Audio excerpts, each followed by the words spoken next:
Hey guys, I'm Jacinta Robinson and welcome to the Fearlss podcast, where I interview athletes who've achieved incredible things. Today's guest had a near-death experience which led him into the health industry. He wanted to help people get well and stay well for life. I'd like to welcome Anthony Golle. Welcome to the podcast, Anthony. It's awesome to be here. Thanks for having me. I'm so excited to get into today's topic. So before we get into talking, I want the listeners to know a little bit about you. So guys, Anthony has been working in the Australian Army. How long ago was that? A lifetime ago, probably 20, 25 years. Wow. Okay. Yeah. When I was 8. Oh, I was like, you look so young. And then you've raced, I think you said 4 Ironmans, and you went to Hawaii. I did. So that's crazy because you got to qualify to get to Hawaii. Is that right? You do. It's not an easy path. Yeah. No, you have to get like a specific time, and then you get into doing it, which is really cool that you got to do that. Did you do it once or more than once? The Hawaiian Ironman just once. It was just a bucket list thing I wanted to tick off, but yeah, it took about 3 years to qualify. Yeah. And then I didn't get on my bike again for 10 years after that. So it was just tick it off, and once you're done, you're done. That was it. Yeah, cool. And you're also a chiropractor and an exercise physiologist. And then to top it off, you created a documentary called Overfed and Undernourished. We did. Yeah. I think life just ebbs and flows and takes you in a direction. And I've always listened to that. So yeah, it's been a cool journey. Yes. And when I do look back and someone lists it all out, what we've done, it seems big, but at the time it just felt right. Yeah. So tell us about, where did this all start? I think it all started when health disappeared for me.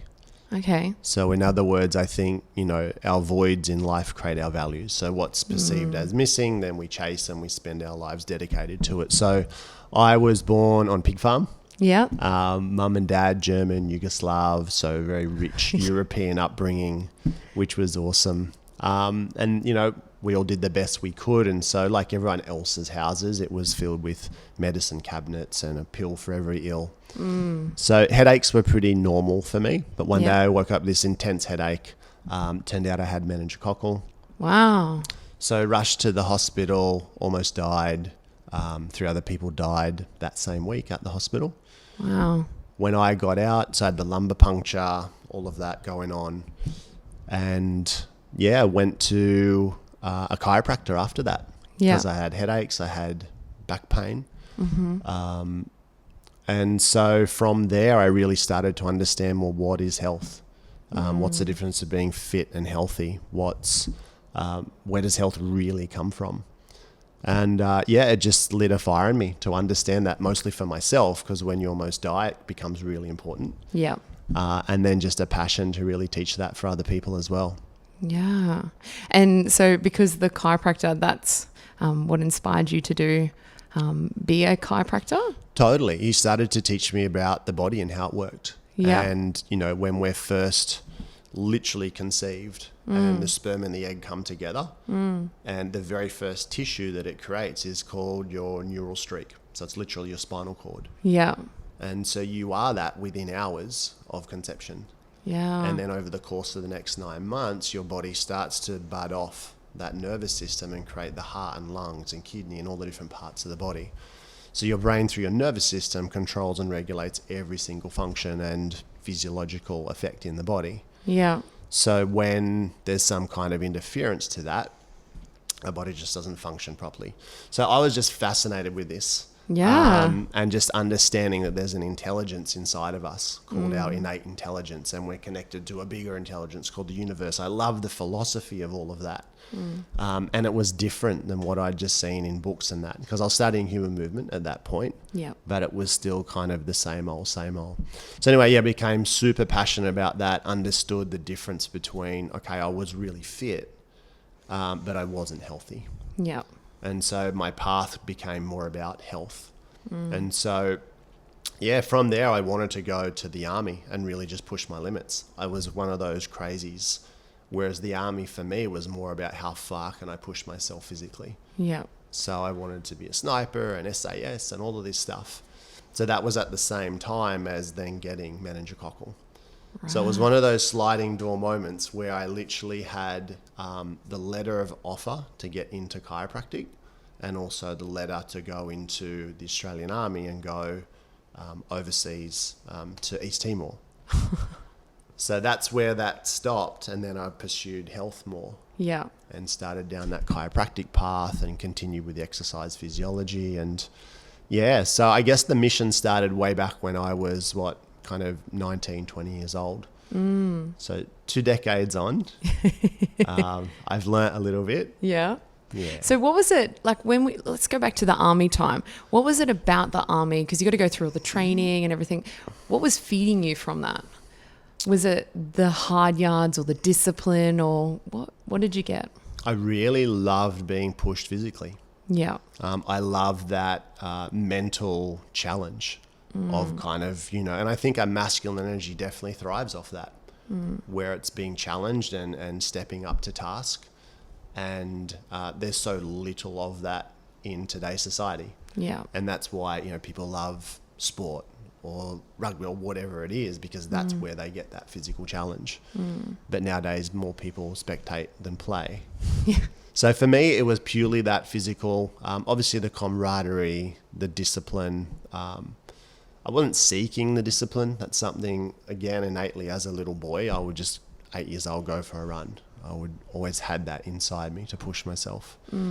But yeah, as far as what the army taught me, I think working as a team, I was definitely a bit of a solo campaigner. Yeah. So thinking about others and looking at the people around you and how you can support them was really pivotal. Yeah. And I think that when you do have that team environment as well, it helps you, you can see flaws in yourself, and then they motivate you and inspire you to keep going on the journey and working towards whatever it may be as well. Totally. Yeah. Yeah. Everyone's just a mirror. Yeah, absolutely. And so I know that you're doing an Ironman again this year. Is that what you're doing it for, another challenge for physically, or? I think, the dates popped up and I was like, oh yeah, I did Ironman not that long ago, but now it's a decade. Yeah. And I would notice myself, we drive from here where we live down to Kate's parents, my wife. So I'd say to the kids, I used to ride this. And it's like about 100K loop. And I was like, I'm not a has-been. Like I was already buying into this story, I'm in my 40s now and, So it was literally just, I've got to put something back on the calendar to get back to how I was. And I think it's a really cool thing because so many people, you do start buying into this story, whether it's lack of potential or I'm not good enough or my age or all these excuses. But if we go back to when we were at our best, what were we doing? And I thought about that, and it was when I was racing Ironman, because everything's on schedule. Everything to train for Ironman, you have to have your nutrition on par. You have to have your time management. You have to have your relationships. Like everything has to be, on point. Yeah. And so you're so productive, and because you've got to give energy to get energy, and so the more I trained, the better I felt. Yeah. So I was literally just thinking, what can I put back on the calendar? So I pulled the bike out. Yeah. And it felt good. Yeah. Slowly but surely, there's a lot of muscle memory there. So excited to race again this year for different reasons. Yeah. Not so much to compete, but just to be healthy. Yeah. And do you find can you remember when you went in your last race?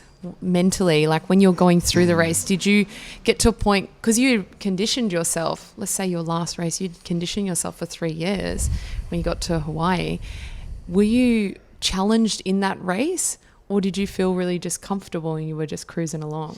It's interesting journey, because I was literally at a barbecue and got chatting to a guy. He's like, yeah, we'll go for a run tomorrow. Went for a run. He's like, yeah, we're doing an Ironman. I'm like, what's an Ironman? Yeah. And I'd said earlier I chose not to go down the path of special forces, but I still had this burning desire to be challenged physically. Yeah. But I didn't want to have to go back to the army to do that. So when I understood what an Ironman was, I'm like, oh, this is what I've been looking for. So, the training begins, and I probably set goals that were way too high, like wanting to qualify for Hawaii in my very first race, instead of just going and understanding how your body responds and all of that. But 3 years of 500 Ks a week on the bike and 100 Ks of running and 20 Ks of swimming. You spend more time training than racing. Yeah. And I love that, because you get to, as you said, you really get to condition your mind and where it goes. So the harder races for me was trying to qualify. Oh, right. So Hawaii for me was just like the celebration. Yeah. So the races prior, I knew exactly the splits I needed to race and the heart rates I needed to be at for every different section. Yeah. And that was really tough because I was not good on the bike. I didn't have a bike before I started racing. Oh no. So it took years and years to condition that. And I never got off the bike in time in order to run to get the qualified time that I needed. Yeah. And so that was the mental game, just going, well, I'm not going to qualify, but we'll keep going. Yeah. But interestingly, in Hawaii, I decided I'm just going to go and celebrate, And so I pulled back my training because it's a huge investment of time and energy and even finances. So the last 6 months of training, I actually dialed it right back. I'm just going to do enough to finish it. So it was close. It was close. So in Hawaii, it was 11 hours of racing, but I lost 6 kilos of body weight in the day. Whoa. And I was drinking a litre per hour. I was really big with that. But, Was it because it's so hot in Hawaii? You've got the heat. Yeah. It was like 42 degrees. Yeah. But then what happens is where they've cut the roads through, they've just pushed all the lava out. So where you're riding, it's like you're almost in an oven. Oh. So the radiant heat and the ambient heat and then you have the crosswinds coming off the Pacific. So people literally get blown across the course and break bones and things like this. So wow. So it was touch and go to finish in the end, just because the elements were so harsh. But as far as the mindset, I think if you haven't conditioned that for all those years prior, it's as important as conditioning the muscles, right? Yeah, absolutely. And it can make it really challenging for you to override the voice in your head telling you to stop. Totally. Yeah. Totally. And so on the day, do you find because you said you backed it off a notch, did you have all your nutrition correct and for the day? How does it work in Hawaii? Do you have to bring everything there or? Mostly. Right. Yeah. So they'll provide water on the course, all that thing, because you can't physically carry enough.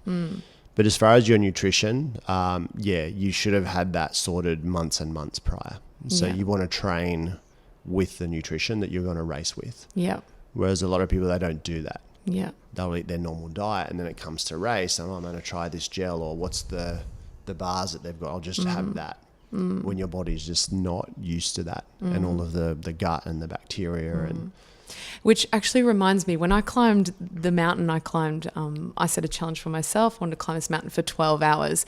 And the people that I had helping me on the day, they're like, you need to have this gel and you need to have Coke and this stuff. And I never had any of that prior.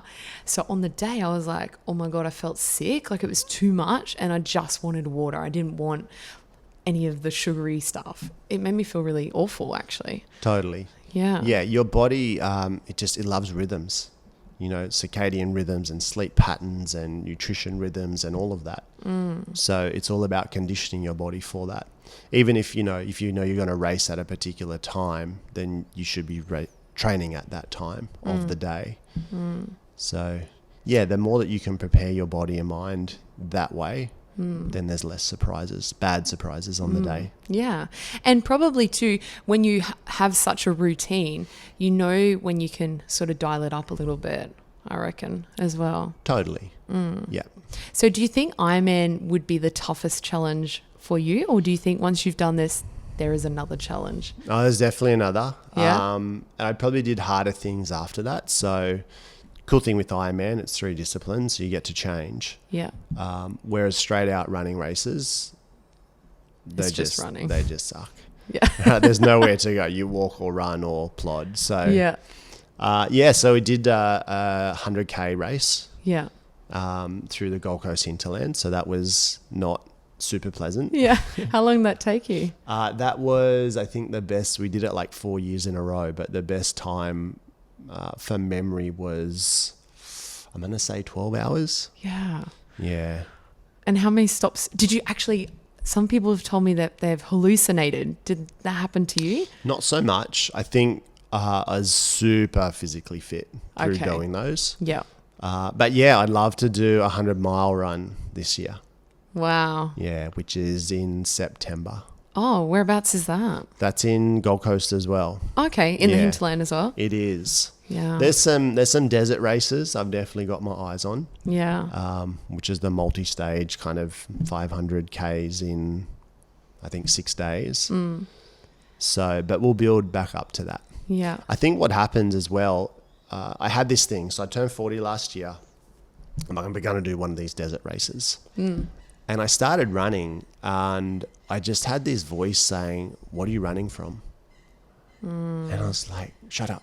and then I listened and I actually thought, I go to physical challenges to try and create self-worth, Yeah. to try and go, I'm good enough and this is how I'll prove it to the world. So it actually took a lot of discipline last year to take that off the calendar and go, dude, you actually just need to address some emotional things and some social things and relationship things. Yeah. So I'd say that was a bigger challenge Yeah. than putting the physical stuff on, Yeah. because it's easy to deal with the outer world. Yeah. But if you want to dive deep into psyche and, you know, the things that have challenged you in the past and the things that give you a charge, and go back and address those. And I think sometimes like you kind of brush it off. Like you're like, oh, I don't have that problem, or it's not really that bad. But it's until you start digging in and start thinking about it, and you're like, oh my God, like, wow, there's so much here to learn about myself. Totally. Because I think, you know, and if you do it well, and that's what I want to do this year, is combine the two. Yeah. To not go, oh, I'm going to go prove myself so that I'm good enough for the world and I have the self-worth, but do it in a way that's healthy. To go, it's not about the physicality of it. It's conditioning your mind and going, if I can be sharp out there on the track, so to speak, and on the paths, and I'm a better dad, you know, I'm a better husband. I can help more people with our business. I'm sharper. Yeah. So I think associating those goals to it, rather than just being, you know, pure brunt and, you know, adding another medal or whatever it is. Yeah. And do you feel most people like go through this challenge? I feel that if you don't, my belief is the way the universe is set up is you'll keep getting the same challenges until you deal with it. Yeah. You know, and I've heard the analogy feather, brick, truck. Yep. So first of all, it's the feather and no one listens. And then it's the brick, which might be a diagnosis or something, or a divorce, and then it's the truck, which is, you know, grave. So if we're not listening and we're dealing with those internal challenges, then surely they will still be put in front of you. And so, you know, whether it's you leave a relationship, go to another one, or you take yourself with you. If you go, I'm not going to do that challenge, that it's still you. So until you start to, address those internal conflicts. Yeah, and not having that victim mindset, like this is happening to me. It's actually taking it on board and going, okay, what am I actually not addressing myself? Because like you said, relationship, you'll date the same person again and again and again, and eventually. Yeah, just in different forms. Yeah. So when you went into the chiropractic area, did you deal with a lot of clients that were like emotional, or was it more about the physical side? Well, I think it's only Western medicine that separates the two. Okay. You know, when you look at traditional philosophies, you're a human being. Yeah. You know, and if you don't look at the physical and the emotional and the spiritual and the relationships and all of that, then it's not true wellness. So for me, you know, obviously within the degree, it is very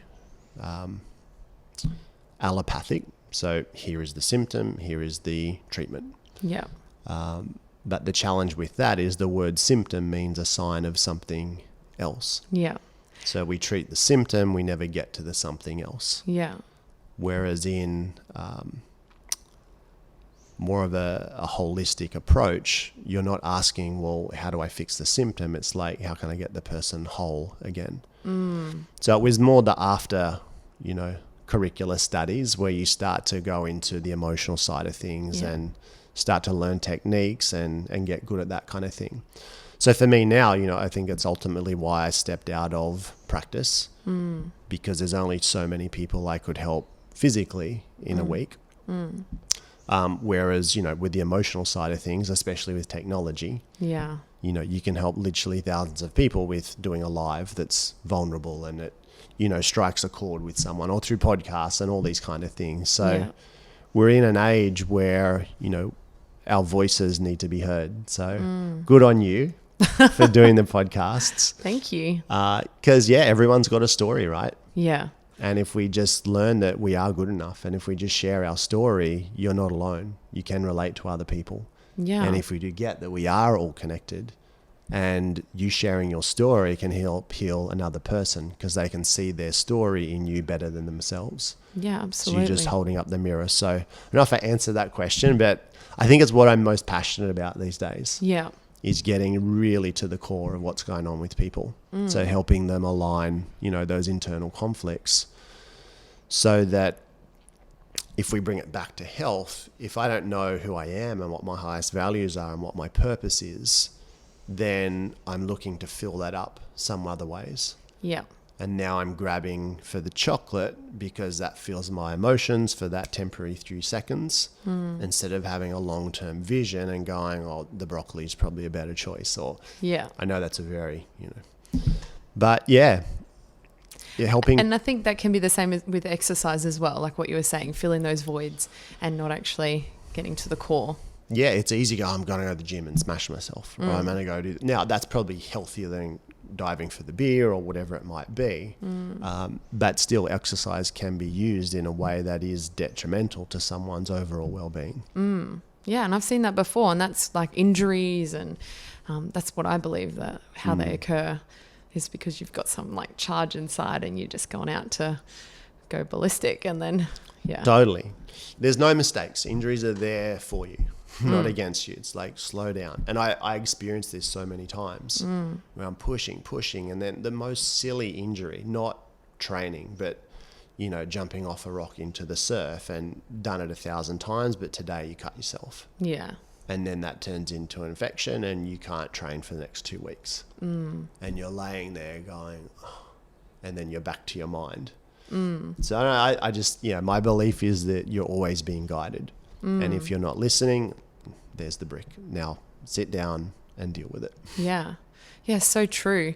I totally agree. Like when I was training for the mountain, I rolled my ankle when I was running down and it sort of set me back and I had to like think about a few things and then like whether I thought deep enough in that moment, I don't believe, but at the time I did.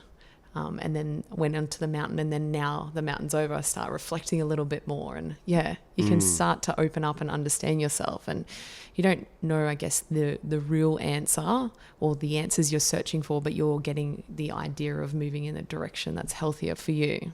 Totally. Yeah. So you said you grew up on a pig farm and I know at the moment that you're vegan. Was that because of where you grew up or... Why are you vegan? Why am I vegan? Yeah. Well, I've literally gone back to being vegan, so I'll be very upfront about that. We just start to get educated. Yeah. We started to understand what food was and where it came from and how it was processed. So whether that's the detrimental effects on the environment, whether that's the just inhumane ways that the animals are processed. Yeah. They were probably secondary for me because it was all about me. It was all about what's best. And just seeing, the toxic load that it could produce by consuming animal products. So yeah, we became super passionate, and we would fill rooms of people and convert them to not eating meat, and was very outspoken about it. Yeah. Which I don't think is the right way to do it. Yeah. Education and understanding, and slowly. But no, we would just smash people. Did you have any people be angry at you for? Not really. Oh. I think people could tell our heart was in the right place. Yeah. And we weren't making people wrong. It was just, we were pretty direct about it all. Yeah. And then, like I said, that's when I was racing. So I was vegan all through my training. No injuries, raced well, recovered well. Because there's a lot of people out there that believe that they can't be an elite athlete and be vegan. Mm-hmm. And I find this quite interesting because people are like, I don't get enough protein, or I don't get enough of whatever it may be. But I think there's a misconception. What did you find? Did you find that you got enough of these varieties of protein, minerals to recover and sleep better? Or do you feel like you were lacking a little bit? Not at all. Yeah. I never craved for anything. I never had to reach for something. It was literally just, all from the plant kingdom. Yeah. But I think our brain is so powerful. So we watch what mum and dad have done. We watch on the TV. We watch what the advertising and the media is showing us. And then we think, I have to have that. Yeah. And so our bodies just think that's what it needs. But I think the biggest thing I do now is just challenge someone to say, well, just try it. Honestly. Now, in the first few days, you're probably going to be bloated and gassy and feel sick and headaches and all of that. And people misconstrue that as, it's not working. Those naughty vegetables are doing that. It's crazy. Just giving your body a chance to take out all the garbage that's been sitting dormant in your cells and liver and all the mucus buildup and fat inside the digestive tract. So as you clear out that crap, and you need to give it time. And then the second thing is you need to allow your microbiome, you need to allow that gut to heal and adapt to its new... Bring in the good microbiome. Exactly, what you're going to feed it. So I'd say, if you're going to try it, it's not like I did that for 3 days. Try it for a decent period of time, where it's 30, 60, 90 days. And just measure your mood. Measure your energy. How long do you need to sleep for? What's your recovery like? And I think that's the proof is in the pudding there. Yeah. Once people experience it and you feel lighter and you feel cleaner. And so, but for me, I think it gets back to what I was alluding to before. Once I finished racing Ironman, it was like, I'm done. Yeah. And then there was not the next thing. Yeah. And so when there was no purpose, then it was like, fish is okay. And it's like, I read that turkey's actually quite good for you. Now, meat, it's not too bad. Yeah. And you just right back, and then, literally I got right back to old habits. Yeah. And it happened so easily and so fast. And when you pull back the veil, you realize how much I had to ignore. Because all the information was there. I used to teach it. Yeah. And then all of a sudden, you're just back into society's norms. Yeah. And it's interesting. There was people that I taught way back then, 15 years ago, who have taken that information and gone on and now are experts in their field. And then I'm going back to them saying, hey, what do I do here? So I'm learning from them. But yeah, just watching other people's journeys. And I think being vegan... 10, 15 years ago, it was harder. It was definitely more challenging. I think there's so many options now. Now there is, for sure. Absolutely. And it's there's so many other books. Like there's books by Brendan Brazier. Oh, he's great. Rich Roll. People who are world class. Top of the top. Top of the top. And it's everywhere. You've got the Game Changers doco. You go down to Coles, Woolies, wherever, there's a vegan section. So, yeah, literally just at the start of this year, I'm like, that's it. I'm going to go back. I want to be strict. And it was all from that place of I want to go back to where I was when I was at my best. Yeah. And it was when I had something big on the calendar physically, and I was vegan. So I feel like though with Woolworths and all these big brand names though, vegan's going to get a bad name. Sure. I feel like there's going to be a lot of products that are just crap, and I feel people are going to be confused again about what to eat. And I really feel like that's something, that the public will struggle with. Because I feel, I agree. So, you can be super unhealthy vegan. Yeah. All right. And eat all of the processed foods and all of the stuff in packets. And it's still got all the numbers and preservatives and stuff you can't, pronounce on the back of it. Yeah. The whole thing for me is you just got to add more plants. I agree. And I would rather that someone said, all right, no, I'm still having my meat. I'm still having my whatever. But for me, it's actually about you just need to massively increase the amount of plants you're putting in your body. Because when you do that, all of the fiber and all of the antioxidants and phytonutrients and all of that, it's going to do its job. Yeah. It's going to clean that out. But I want people to do the little portion of the animal protein and the rest with the big green leafy salad or the veggies and that kind of thing. Yeah. And what will happen is over time, you'll realize that the meat is token. Yeah. You're getting all of your benefit from that. And I think what's great about, when people do want to transition, what's the thing I'm going to miss? I'm going to miss bacon. Well, there are great vegan alternatives out there, but that's a sometimes food. Whereas when people go, I'm vegan now, and it's all just, like you're saying, all the packet stuff. Yeah. And so they're still going to have the health problems. They're not cleansing themselves. They're not getting all that phytonutrients. So... And I think though, if you do research, like Elise had researched the other day about like a bacon, and they got like a sun-dried tomato, and then they dehydrated and put all these spices in that, and it was like bacon. I think there is all those alternatives out there, but it's about doing a bit more research and educating yourself a little bit more. Always. Yeah, absolutely. Yeah. Blows my mind. So you did this documentary and with your nephew, and tell us about exactly why you did it. What inspired you to create the documentary? I remember it vividly. We were sitting by a pool in Bali. Yeah. At the time we had the two boys, so they were little, probably like 1 and 3. Yeah. And they had agreed to go into the kids club. So Kate and I just had like an hour to ourselves, which was sacred as a parent. And we had this red journal, and we just did this kind of dreaming, planning, goal setting chat, if you will.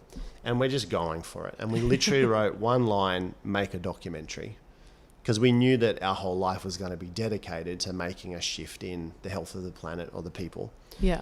So we wrote it, kids come out, shut it, put it away. Didn't think about it again. And I say that because I really want people to get the power of intention. Yeah. So years later, my brother had been back and forth from Iraq, having a tough time. His wife had passed of a brain tumor, so he ends up back at home trying to look after 4 kids, having a tough time of it. So he came and lived with us for 10 days. We detoxed him, got his mindset right, just helped out. Yeah. And then he's like, what are we going to do with Liam? I'm like, what's up with Liam? He's like, oh, he's really not good. He's overweight. Anyway, we saw Liam and he wasn't great. And it wasn't just the physical appearance. He was very shut down and insular, and, he was really close with his mum. And to lose your mum at 10, 11 years old. So, we took him in. And then in that moment, I was like, I want to help Liam, but I also know his story could help thousands of people. And I just said, hey, what if we could film this? What if we could capture it? And I'd been doing health workshops, and one of the guys who was filming them, he said, some of the content you're teaching, it's not the same old recycled stuff. It's new, it's fresh. So if you ever want to do something, let me know. Yeah. So I called him and said, hey, got an idea. He came around, and we literally started filming the next day. Oh, wow. So it wasn't a, hey, let's make a doco and let's plan this and this is how it's going to go. It was a massive experiment. Yeah. And we didn't know how it was going to work out. We didn't know if it would be a success story or a warning story. And I think, having kids myself now at that age, it was huge. Like, massive hats off to my brother Paul and Liam, because to make that sacrifice. So Liam lived with us for 4 months, moved schools, totally changed his nutrition, totally changed his mindset. Every day we were moving, and it was not easy. Yeah. It was really challenging for him, for our family, for our kids, for the school. What was your main goal for Liam though? Main goal for Liam was for him to get his mojo back. Okay. It wasn't, it was called overfed and undernourished, but that wasn't just in terms of food. It was getting filled up with relationships. It was getting filled up with love. It was being able to communicate. And I know you've done podcasts with Dr. DiMartini, so he spent literally 3 or 4 hours with him. Yeah. Just talking and understanding his values. And so really just helping him comprehend what had happened and bringing him back to being a whole person again. Yeah. Now, when you do that, a nice side effect is, of course, body weight gets shed. But the big thing is his confidence went through the roof. His grades went through the roof. Wow. He started going back and playing sports, his social network. And now, we got to see him the other day, and he's off to do business school and, has a girlfriend. And it's just really cool to see the long-term effect of that. Yeah. And it would be so touching for you because you really are just helping him with what you know. Totally. Well, for us, that's it. It was just this was the thing. He would come and visit for holidays. And of course, there'd be more of the sometimes foods, and we'd all about going to the beach. Yeah. But when he came and lived with us in our normal lifestyle, it was like, oh, this is like a different planet. Yeah. I totally wouldn't have been familiar. And in the documentary, for you guys that haven't seen it, it shows everything from start to finish, the way that he was living, and then to with you guys. It's really inspiring. I actually shared it with a young teenager that I've been training, and he was like moved as well. So it is a really great documentary. Where do people tap in to find it? I get goosebumps when you say that. Yeah. I think that's the first thing I'd say is that's what I'd recommend. Yeah. That just if you're a parent who's struggling with their children and their choices, get the movie, sit down and watch it as a family and zip it. Don't be like, oh, did you see that? Oh, see what, he's doing this, he's doing that. Yeah. Kids are smart. Kids are so smart. And most of the time they're filling up on the video games or filling up on the junk food because they're just not loved. They just don't get a sense of who they are, and I'm okay with that. Yeah. But the biggest thing is exemplification. So for parents going, oh, you shouldn't eat that as they eat that. Yeah. Or you shouldn't spend all that time on screens as they're on social media all day. Yeah. And not being present. But the biggest feedback we've had is either get together as a community group and put it on at a hall or something, or sit down as a family and watch it and then just let the kids talk at the end. And it's surprising what comes up where they'll go, oh, can we start a veggie garden? Or we should sit down and eat as a family more. And where do they find the docu? I think so. If you just go to Overfed, oh gosh, that's a good question. On YouTube. I found it. There'll be parts of it. I don't think the whole movie is though. Okay. So if you just go to Overfed and undernourishedmovie.com or tribalwellness.com. Yeah. Is probably the one that will take you direct. Oh, cool. All right. Well, we'll have to drop it below so you guys can easily find where to get the movie from. So in saying that, because that's massive, doing a doco, what is your ultimate mission in life for yourself, for your family? What's your big goal? For myself, that's been a big question the last year. Lots of time to ponder. And I think I've had this real sense of I don't want to die not having given it my all. Yeah. There's so much more untapped potential in there. And what would it be like to just go all in? Yeah. Just go all in, just for a period where that now becomes the habit. And whether that's go all in with just being super diligent with saving finances, or super diligent being present whenever you're with someone, or whatever it is for you that's kind of dwelling inside. So for me, it's still just making a huge impact on the health of the people on the planet. Yeah. And by that, not just nutrition, more getting their purpose, their values, all of that aligned. Helping people wake up, helping people be conscious of what's happening in our environment. I'm huge on things like 5G and electromagnetic radiation, all of that stuff. Yeah. Because you could be eating all the right things and have the right relationships, but you're next to a tower that's literally killing you. We have an earthing mat on our bed. Yeah, for that reason. Awesome. Yeah. Awesome. So I'm, we've created this online program called Tribal Wellness Movement. And so that's been super cool, where we have literally tens of thousands of people around the world part of that movement. Yeah. And then the next thing is to create a certification. Actually, writing one at the moment. Oh, fantastic. So people can become certified as a wellness and lifestyle coach. Yeah. And so that they might just want to do it for themselves and their family, or they actually don't like their sucky job. Yeah. You know, and I think that's the other big challenge with our world at the moment. It's set up where your most precious commodity is time, and you go to work for this amount of time to get that dollar amount, and it's most of your life, as if you chunk it down, and it's in something you don't enjoy, you're not passionate about, you're not purposeful, and then you are exhausted and you get home and the time that should be quality with your children is not, and then that thing that burning desire, that hobby, that pursuit, it never gets done because it's a someday or when I retire.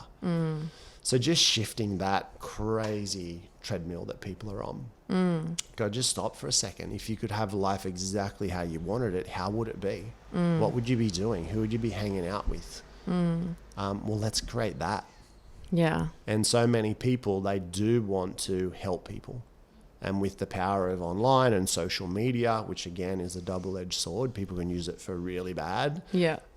Or they can use it to reach out to people and actually make a huge difference and empower and influence them, and then get paid proportionally to that. And so create this lifestyle where they get to do and be what they want, and they feel lit up because they get to help people. So bit of a roundabout answer, but I think, just making a big difference, but not at the expense of your own values. Yeah. Yeah. And it's so true though. Like we did the same thing. We had to get rid of people in our life because they didn't have the same values as us. And then therefore what happens is you do go to their values a little bit because you're around them, and instead of, amplifying where you should be, surrounding yourself with people that you want. Totally. It makes a big difference on how you drive forward to the direction of your goals. Yeah. It's so cool. And it's not that they're right or wrong. It's just different people have different values. So align with those people. And you're going to have a richer experience of life with them. And that's not to say that people who challenge your values aren't good. Yeah. Because you do want that, because it either strengthens you. And that's the other thing I think people need to understand is, if you do have this purpose and this mission or this vision of what you want life to be like, it's just not going to be all butterflies and rainbows, and the whole world will conspire to go, that's exactly how you should do that. Yeah. You know, you're going to have equal amounts of challenge And as well as support. Yeah. And so when you know that, you pursue it regardless. Yeah. And you expect the challenge and you welcome it because it strengthens what you stand for. Yeah. And I think that's just another source of people's stress, going, well, they should like me. When I do this, I post this, everyone should. No, they're not supposed to. No. And I think too, that's when you find your fans and stuff like that, and people that really value what you want. And yeah, you're right. Every challenge does strengthen you, and you level up and you grow, and you have more belief in what you're doing, and which is really cool.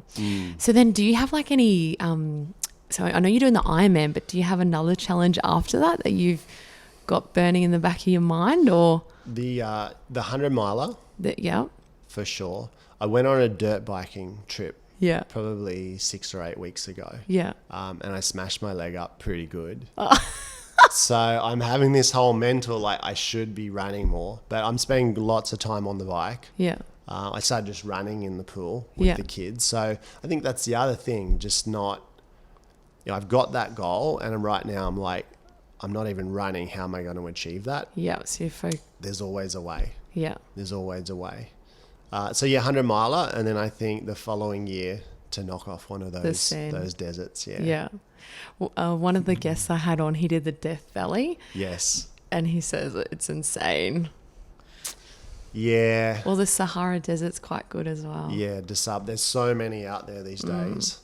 I think once you understand the body, like as a chiropractor, exercise physiologist, when niggles start to come up, you fully go and diagnose it and you start to analyze it. Yeah. And it's not good. Yeah. Whereas sometimes just ignorance would be bliss. It's just a pain.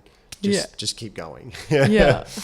So, yeah, I definitely have to shut off parts of my mind to conquer some of those things. Yeah.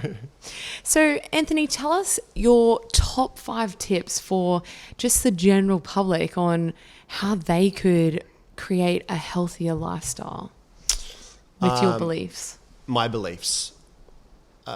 Sleep at regular times. Yeah. So sometimes, you'll go to bed, I'm so tired, I'll go to bed at 8. The next day I'll go to bed at 10. I'm a night owl, I'm going to go to bed at 1. And what that does to set up your rhythms of the day, you just can't overcome that. So it costs you nothing. Literally set the time, I'm going to bed now. Yeah. Is really key. Next one would be really simple, just drink more water. Yeah. We could go into the whole reverse osmosis, this alkaline, whatever. Regardless, just drink more water. Yeah. Okay. Would be my second one. Buy more, little amounts all throughout the day. But it's kind of a litre per 22 kilos of body weight is ideal. So 66 kilos, you're looking at 3 litres of water. Yeah. The next one would be to massively increase your vegetable intake. Yeah. So the Australian government recommends 5 and 2, but the research shows it's less than 5% of adults who do that, and more scary, less than 2% of kids. Oh, that's insane. So just be really, and there's ways to do that, whether it is through whole foods or complements, but you can't expect to have this amazing energy and clean body and clear mind unless you're doing that. So they're probably my 3 physical ones. So sleep, water, more plants, and then stop and just start to consider what would life be like if it could be exactly how you wanted. We do have a little values elicitation process. So if you're keen to find that, just get in contact. And so it's just asking yourself 10 questions, like what makes time stand still for you? If you had the time, what would you read 500 books on or 500 YouTube clips? Like, what are the things that really light you up? Yeah. And I do this with my kids. Yeah. And so once you understand, this is what's most important to me in life, and the purpose of my life is to actually do those things. Yeah. Because that is what makes me happy, regardless if it's pain or pleasure. So helping people just, be in alignment with their values and finding purpose. And then, what's that? That's 4. That's 4. Last one would be giving. Giving is the secret to living. Yeah. Because, if you do something on your own, it's not the same as doing it with someone, whether it's a holiday. You could create all of the money, but then if you're just hoarding it and you're not actually paying it forward, if you're not mentoring someone with the skills, if you're not sharing wisdom, if you're not sharing information. Yeah. So I think we're all most lit up when we're actually giving back and we're contributing. Yeah, I agree. It makes you feel so good inside. Totally. Regardless of what it is. Yeah, that's cool. So, wow, that's really inspiring, the 5 top tips. I'm sure a lot of us can definitely do the 3 absolutely straight away and then implement the next 2 as well. I think my biggest thing is hydration. A lot of people are not drinking any water, hardly any, which I find really interesting. And yeah, like you said, the statistics on veggies is insane. Like I love looking at I love doing those things where you go post like a plate of what you're eating and then you check out what you're eating. You're like, oh my God, there's no green, there's no color. It just looks, how is that inviting? But people think, I eat pretty well. This is what I used to have as a chiropractor. How's your nutrition? Yeah, I eat pretty well. I don't smoke, I don't drink. I don't have McDonald's very much. Yeah. It's kind of people's justification as I eat pretty well. Yeah. It's not like, no, I have this smoothie, I have this juice, and I have this big salad. And there's just no way to get around not doing that.